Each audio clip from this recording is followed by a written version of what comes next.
Hello, you're listening to Storytelling Saga, the podcast that shares stories. I'm your host, Allie, and this is a special bonus episode. And I just figured to share a bonus episode on Leap Day, since Leap Day only comes once every 4 years, so why not share an extra episode of the podcast on this extra day of the year? And I'm going to be sharing a brand new short story I wrote called Here's What It's Like. And I tried something different with this story, which I haven't done with any other story that I've shared on this podcast thus far. And it's something that I've tried in the past, but I always found it difficult and something that I just couldn't really pull off well. And it'll become apparent once I start reading it, but I actually had fun with it with this particular story. So, here we go. Without further ado, it's story time.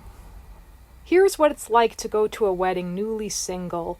First and foremost, before you even leave your apartment, you keep checking your shiny handbag, thinking you've forgotten something. But of course, the only thing missing is your ex-boyfriend. On your way to the wedding, you think about the promise you've made yourself before you even step out of the car. Instantly, you take ride service because you're drinking tonight and you're drinking a lot.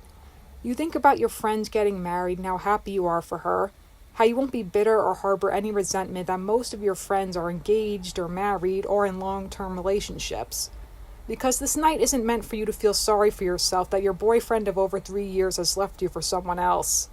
It would have felt out of the blue had you not been suspicious for a while, and now here you are, showing up to the happiest day of one of your friends' lives dateless. Sure, you could have invited a friend as your plus one, or even a new date, but the reason you ultimately decided against it is because you want to prove to yourself you can go to a wedding single and still have fun.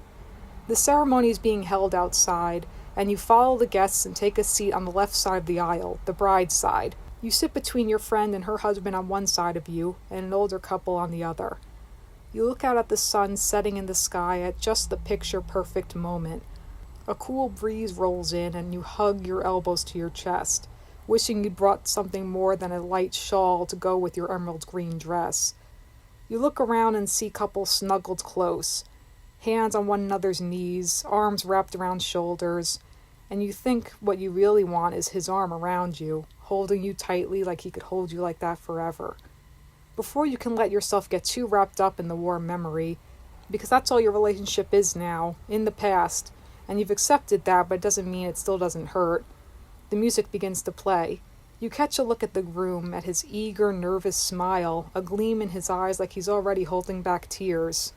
You rise to your feet with everyone when the bride walks down the aisle, effervescent in her white wedding gown. During the ceremony, you find yourself smiling, your emotions rising, your heart warming at the sight of the bride and groom staring at one another like they're the only two people in the world. The minister talks about the journey they're now embarking on as husband and wife, sharing in all of the triumphs and hardships of matrimony, and all you can think about is how much you miss that intimacy, that closeness, that feeling of being able to lean on someone and know they've got you. How now you've got to stand on your own 2 feet and start over. And now you're fighting back tears for a different reason. But you swallow that heartache down, focus on the happy couple as they embrace and share their first kiss as husband and wife. You applaud with everyone else as the couple turns and walks down the aisle, hand in hand, waving and smiling at their guests, happy their friends and loved ones are here with them to share in their joy. At the cocktail hour, you're one of the first ones at the bar. You order a vodka tonic, a simple drink to get the night rolling. You sip your drink and admire an ice sculpture of 2 swans with their heads pressed together to form a heart. At one point, one of your friends leans over and asks you how you've been holding up. She hasn't seen you since before you and your ex broke up. You put on a smile, say you've been keeping busy, and your friend nods, but her lips are pressed together, like she's holding herself back from asking you more questions. But she doesn't pry, and you're grateful, because a wedding is literally the worst setting to pour your heart out about a breakup. By the time the cocktail hour comes to an end, you're finishing up your 3rd drink and starting to feel it, especially when you stand and you get the head rush of dizzying warmth. You think back to your college days, how you had a much higher tolerance back then, but now at almost 30 you've slowed down a lot. Your ex could always hold his liquor, and sometimes he'd tease you when the two of you would go out to dinner and you'd be tipsy after just half a glass of wine. You finish your drink, slurping noisily even though there's just ice left, and you leave it at the table with the other empty glasses. Before filing into the reception hall, you pick up your place card for your table and immediately feel a twinge as you stare at your name all by itself. The twinge is coupled with a sense of relief, though, as seeing his name still on the card, even if it had been crossed out, probably would have been worse. You can't help scanning the other cards to note a few other one-named cards scattered amongst the couples, wondering what their stories are, how long they've been single, if they find it as strange as you do, or if they don't think anything of it. You walk into the lavish reception hall, lights glowing from the DJ booth, beautiful flower centerpieces on the tables. You wander over to your table, near the bar, and one of your friends jokes about how fitting that is for this group. You join a few of them as they order another drink, and when you take a sip of your fourth drink, a voice in the back of your head tells you to pace yourself. The night is just getting started. Before you know it, the DJ's telling everyone to get on their feet and to make some noise, and in pairs the wedding party dances in, bridesmaids and groomsmen all arm in arm, waving to the crowd. The cheers and applause rise like a wave when the bride and groom walk in, both beaming. They take their place on the dance floor, and the music turns slow and romantic as they begin their first dance as husband and wife. They share a deep kiss and more people cheer, as do you, drink in hand, head swaying to the lovely song. Soon the DJ invites other couples to join the bride and groom on the dance floor, and you hang back, watching as your friends all take their significant other's hands and wrap their arms around them in a slow dance. You swallow back your envy with the alcoholic drink that tastes stronger compared to the other ones you've had so far. You stare out at the sea of couples, all swaying in different rhythms, all staring at their partners with stars in their eyes. And you don't expect to feel so pathetic, so visibly alone this early into the night. When a fast song comes on, you will yourself to get over your sadness and resolve to have a good time as you'd promised yourself.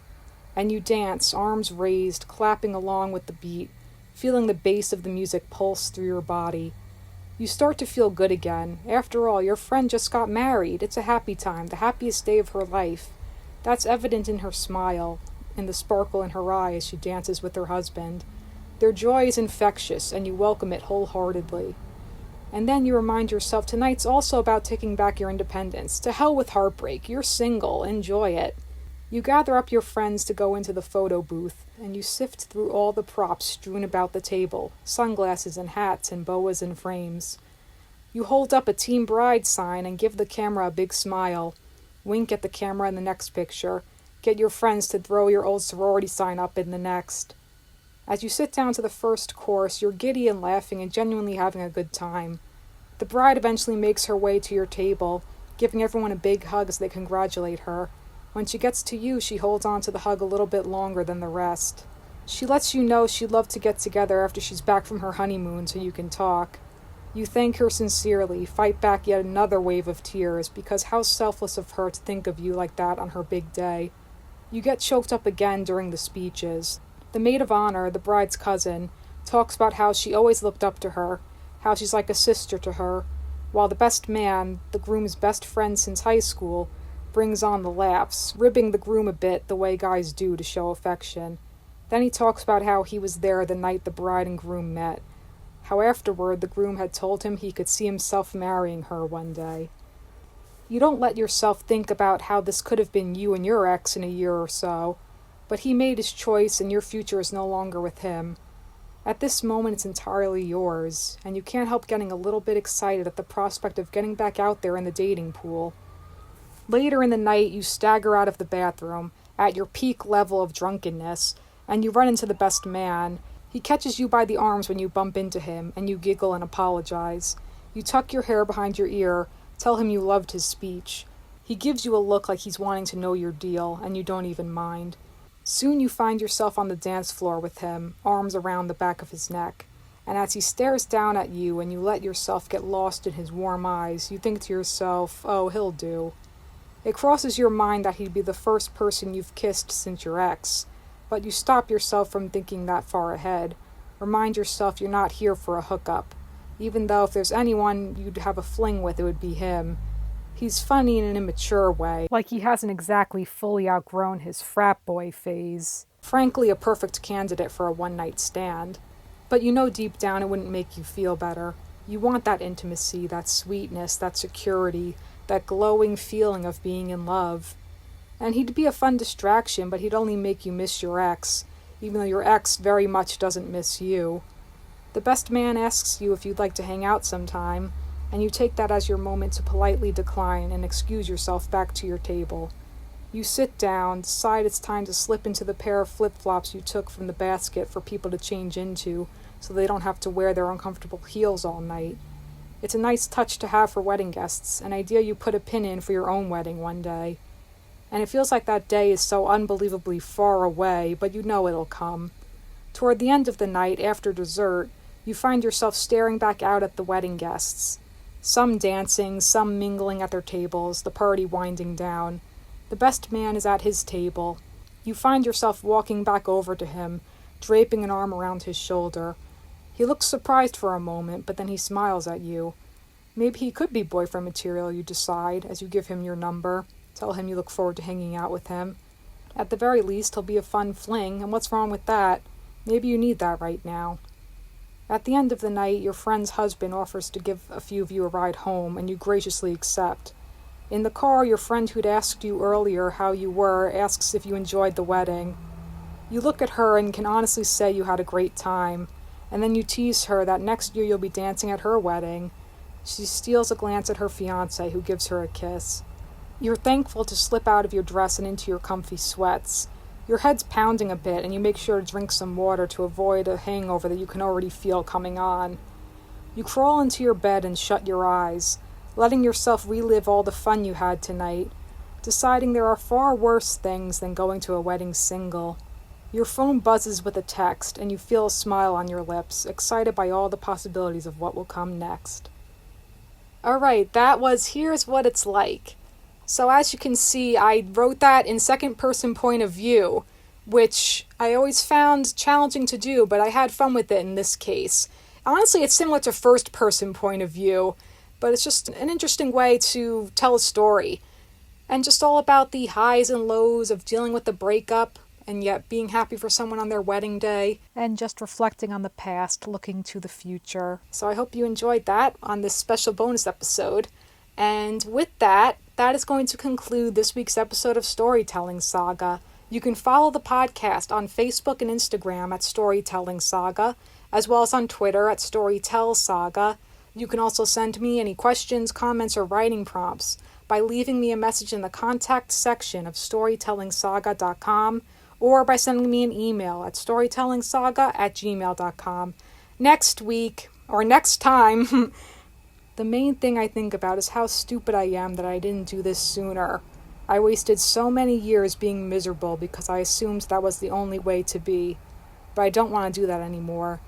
Also, am I crazy or have I gotten really good at writing letters? This is BoJack, by the way. I'll be discussing the final season of BoJack Horseman. Until then, thank you for listening, and remember, write what you love.